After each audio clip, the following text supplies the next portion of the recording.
สบายดีท่านผู้ชมทุกท่านเนาะมื้อนี้ก็พบกับข้าพเจ้ากรกันไสยบ้านอีกเช่นเก่าเช่นเคยเนาะก็คือช่วงนี้เป็นช่วงบรรยากาศของทริปท่องเที่ยวเชียงใหม่เนาะหลังจาก2-3 มื้อผ่านมาเนาะเฮาก็ได้ไปท่องเที่ยวจุดสำคัญที่จังหวัดเชียงใหม่แต่ว่าตอนนี้เฮาก็หลังจากที่ว่าลงเครื่องก็คือลงเครื่องบินเนาะเฮามาฮอดจังหวัดขอนแก่นแล้วตอนนี้เองเฮาก็อยู่สถานที่หนึ่งที่ว่าเป็นสถานที่ที่ว่ามีความสวยงามแล้วก็เป็นเอกลักษณ์ของจังหวัดขอนแก่นเนาะที่ว่าในเฮาได้มาเที่ยวครั้งนี้เนาะก่อนกลับประเทศลาวว่าจังซะ ข้าพเจ้าเองก็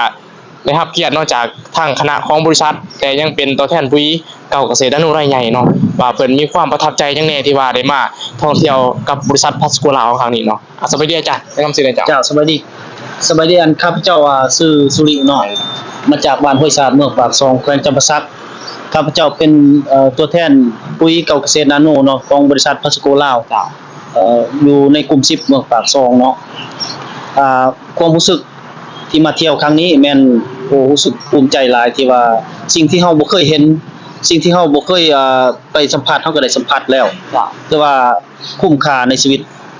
เช่นตัวอย่างคือขึ้นเครื่องบินเนาะถ้าว่าบ่ได้เฮ็ดเวียกกับบริษัทพัสโกลาวแม่นข้าพเจ้าคิดว่าข้าพเจ้าเองอาจจะบ่ได้ขึ้นเครื่องบินแต่ว่าขึ้นเครื่องบินในครั้งนี้แม่นครั้งแรกในชีวิตเนาะที่บ่เคยมีความใฝ่ฝันในเมื่อก่อนนะ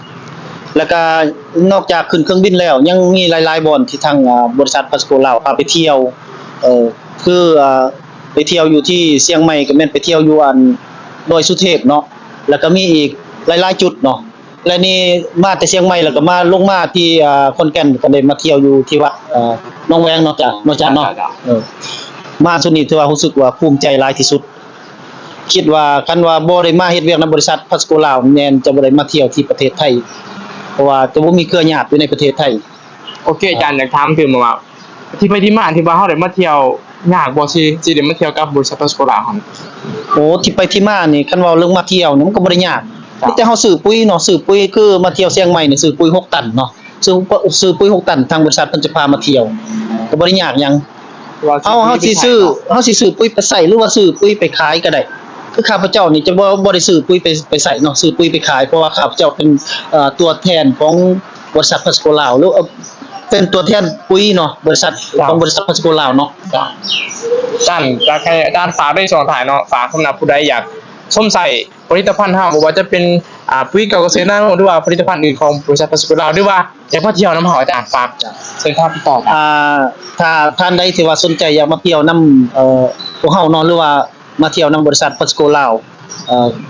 สามารถติดต่อทางข้าพเจ้าได้ทางผ่านเบอร์โทรศัพท์เนาะเบอร์โทรศัพท์02099885269เจ้าสามารถติดต่อได้ตัวแทนอยู่บ้านไหนจ้ะข้าพเจ้าเป็นตัวแทนอยู่บ้านห้วยสาเนาะกลุ่ม10เมืองปากซองบ้านห้วยสาปากซองเฮานี่เนาะเจ้าแม่นล่ะโอเคเอาเข้าใจแล้วอาจารย์เจ้าเข้าใจ